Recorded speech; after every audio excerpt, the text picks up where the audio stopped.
القرآن يوحدنا لطريق الخير يوجهنا الله تعالى أنزله ورسول الله الرحيم.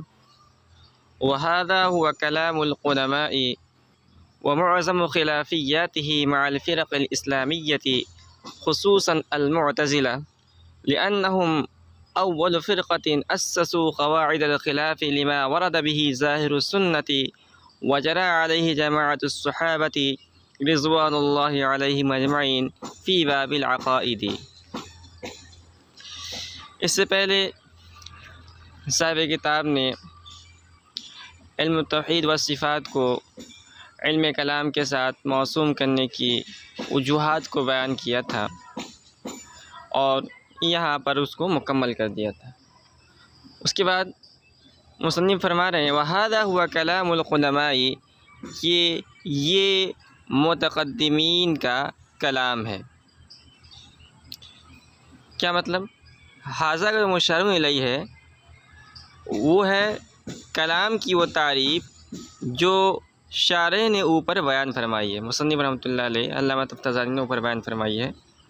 کیا ہے؟ ما یفید معرفت العقائد الاسلامیہ عن ادلتها التفصیلیہ، یہ ہے حاضہ کا مشار الیہ۔ اور عبارت کا مطلب یہ ہے کہ جو متقدمین علماء کلام تھے، جو متقدمین متکلمین تھے، سلف صالحین کے زمانے میں جو علم کلام تھا وہ نہایت سادہ تھا، اور اس کی جو بنیاد تھی وہ زیادہ تر بلکہ تقریباً 99% جو اس کی بنیاد تھی وہ دلائل نقلیہ پر تھی، دلائل سمعیہ پر تھی۔ اس کے اندر فلسفے کی آمیزش نہیں تھی۔ اس کے برخلاف جو متأخرین کا علم کلام ہے اس کی بنیاد چونکہ فلسفے پر ہے، اس کے اندر چونکہ فلسفے کی آمیزش ہے تو اس کے اندر دلائل نقلیہ کے مقابلے میں دلائل عقلیہ اور فلسفیانہ بحث سے زیادہ ہے۔ اور اس کی وجہ یہ ہے کہ متقدمین اور متأخرین کے زمانے میں جو علم کلام تھا تو جن فرقوں سے بحث ہوتا تھا وہ الگ الگ قسم کے فرقے تھے۔ سلف صالحین کے زمانے، متقدمین کے زمانے میں چونکہ جو مخالفین تھے وہ زیادہ تر وہ فرقے تھے جو اپنے آپ کو اسلامی فرقوں کے نام سے موسوم کرتے تھے، اپنی بنیاد اسلام کی طرف اپنی بنیاد اسلام کو بتلاتے تھے۔ مثال کے طور پر خوارج ہے، روافض ہے، قدریہ ہے، جبریہ ہے، اگرچہ اہل سنت والجماعت سے خارج فرقے ہیں مگر وہ اپنے آپ کو اسلام کے ساتھ جوڑتے تھے، اپنے آپ کو مسلمان کہتے تھے، اور وہ بھی قرآن و حدیث کو حجت مانتے تھے، اور جو دلائل بھی دیتے تھے وہ بھی قرآن و حدیث سے تھے۔ تو اس لیے جو متقدمین سلف صالحین تھے جب اس کا جواب دیتے تھے تو دلائل نقلیہ کی روشنی کے اندر دیتے تھے، اس کے اندر فلسفیانہ دلیل یا عقلی دلائل کی آمیزش نہیں ہوتی تھی۔ اس کے برخلاف جو متأخرین علماء کلام ہیں، متکلمین ہیں، چونکہ ان کا جن فرقوں سے مقابلہ رہا وہ زیادہ تر وہ فرقے تھے جو فلسفیانہ دلائل لیتے تھے، عقلی دلائل لیتے تھے، تو متأخرین نے اس کا جواب بھی عقلی دلائل کی روشنی میں دیا۔ اس لیے ان کا جو علم کلام ہے وہ متقدمین کے علم کلام سے بہت زیادہ مختلف ہے۔ وَهَذَا هُوَ كَلَامُ الْقُدَمَاءِ، اور یہ متقدمین کا علم کلام تھا۔ وَمُعْظَمُ خِلَافِيَّاتِهِ مَعَ الْفِرْقِ الْإِسْلَامِيَّةِ، اور متقدمین کا جو زیادہ تر اختلاف تھا وہ اسلامی فرقے کے ساتھ تھا، خصوصاً المعتزلہ، خاص طور پر فرقہ معتزلہ سے۔ اب آگے بتا رہے ہیں کہ فرقہ معتزلہ جو ہے یہ کس چڑیا کا نام ہے، یہ کیا چیز ہے فرقہ معتزلہ، اس کا تعارف کرا رہے ہیں۔ کہہ رہے ہیں لِأَنَّهُمْ أَوَّلُ فِرْقَةٍ أَسَّسُوا قَوَاعِدَ الْخِلَافِ لِمَا وَرَدَ بِهِ ظَاهِرُ السُّنَّةِ وَجَرَى عَلَيْهِ جَمَاعَةُ الصَّحَابَةِ رِضْوَانُ اللَّهِ عَلَيْهِمْ أَجْمَعِينَ فِي بَابِ الْعَقَائِدِ۔ اور متقدمین کا جو اختلاف تھا فرقہ اسلامی فرقوں کے ساتھ، خاص طور پر معتزلہ کے ساتھ، اس کی وجہ کیا ہے؟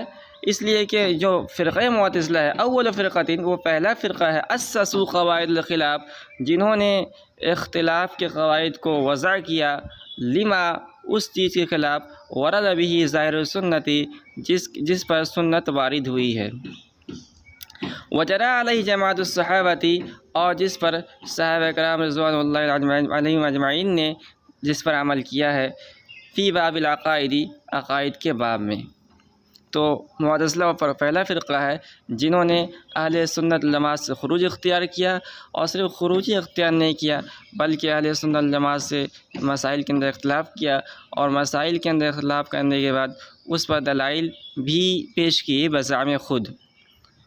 اب اس کے وجود آنے کی وجہ بیان کر رہے ہیں، کہہ رہے ہیں کہ حضرت حسن بصری رحمۃ اللہ علیہ کی مجلس لگی ہوئی تھی، اور وہ اپنے شاگردوں کو پڑھا رہے تھے، درس دے رہے تھے، اور اسی درمیان یہ مسئلہ آیا کہ جو مرتکب کبیرہ ہے، یعنی گناہ کبیرہ کا ارتکاب کرنے والا ہے، وہ مومن ہوگا یا کافر ہوگا۔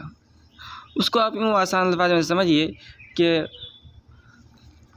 یہ مسئلہ مختلف پھر رہا ہے کہ ایمان یہ کس چیز کا نام ہے۔ تو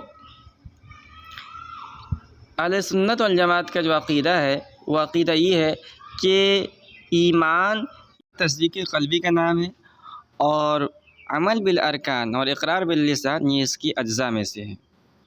اس کے برخلاف جو دیگر فرقے ہیں وہ ان تینوں کو ایمان کی حقیقت میں داخل مانتے ہیں، یعنی وہ کہتے ہیں کہ ایمان کی حقیقت میں تینوں چیزیں داخل ہیں: تصدیق بالجنان، اقرار باللسان اور عمل بالارکان۔ تو اگر اس نظریے کو قبول کیا جائے تو اس کے موافق اگر کوئی آدمی عمل بالارکان نہیں کرتا ہے، مثال کے طور پر وہ نماز نہیں پڑھتا ہے، یہ تو ہو گیا اوامر، یا منہیات سے نہیں بچتا ہے، مثال کے طور پر زنا کرتا ہے، تو اس کا مطلب یہ ہوا کہ اب وہ ایمان سے خارج ہو گیا۔ اور یہ جو معتزلہ کا فرقہ تھا یہ کچھ اسی طرح کا ان کا یہ عقیدہ تھا اور ماننا تھا، لیکن وہ یہ کہتے تھے کہ وہ یہ بھی نہیں کہتے تھے جیسے کہ اہل سنت جماعت کا عقیدہ تھا کہ مرتکب کبیرہ جو ہے یہ مومن ہوتا ہے، یہ بھی نہیں کہتے تھے، اور یہ بھی نہیں کہتے تھے جیسا کہ بعض دیگر فرقوں کا عقیدہ تھا کہ مرتکب کبیرہ ایمان سے خارج ہو جاتا ہے، بلکہ وہ کہتے تھے کہ مرتکب کبیرہ یہ ایک ایمان اور کفر کے درمیان ایک درجہ ہے، اسی درجے میں رہتا ہے۔ لیکن ان کا یہ ماننا تھا کہ اگر وہ بغیر توبہ کے مر جائے تو آخرت میں اس کو عذاب دیا جائے گا جہنم کے اندر، وہ مخلد فی النار ہوگا۔ وذلك ان رئیسهم واصل بن عطا اعتزل مجلس الحسن البصری رحمہ اللہ تعالی۔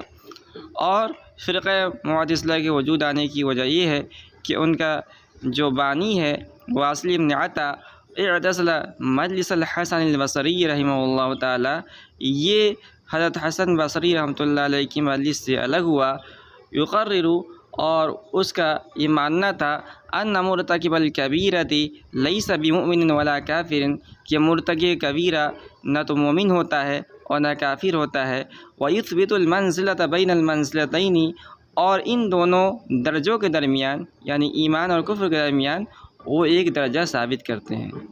یعنی وہ کہتے ہیں کہ اگر کوئی مثال کے طور پر نماز چھوڑتا ہے تو دنیا کے اندر نہ تو وہ مومن ہوگا اور نہ کافر ہوگا، اور اگر وہ بغیر توبہ کے مر جائے تو وہ مخلد فی النار ہوگا۔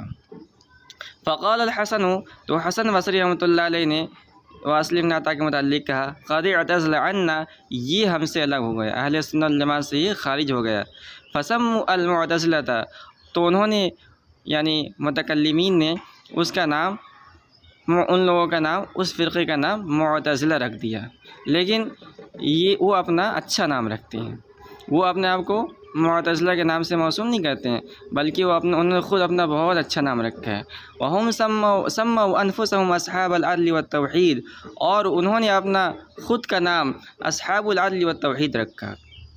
اصحاب یہ صاحب کی جمع خلاف قیاس، اور عدل کے معنی آتے ہیں انصاف کے، اور توحید کے معنی آتے ہیں وحدانیت کے، تو وہ اپنے آپ کو عدل اور توحید والے کہتے ہیں۔ کیوں کہتے ہیں؟ لقولہم بوجوب ثواب المطیع، عدل اس لیے کہتے ہیں، عدل کا مطلب ہوتا ہے انصاف۔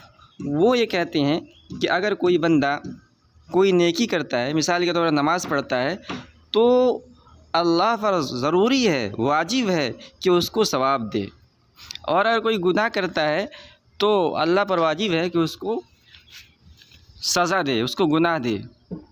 اس کے برخلاف اہل سنت والجماعت کا عقیدہ یہ ہے کہ اگر کوئی آدمی نماز یا کوئی بھی نیکی کرتا ہے تو اللہ رب العزت اگر اس کو اس پر ثواب دیں تو یہ اللہ کا فضل ہے،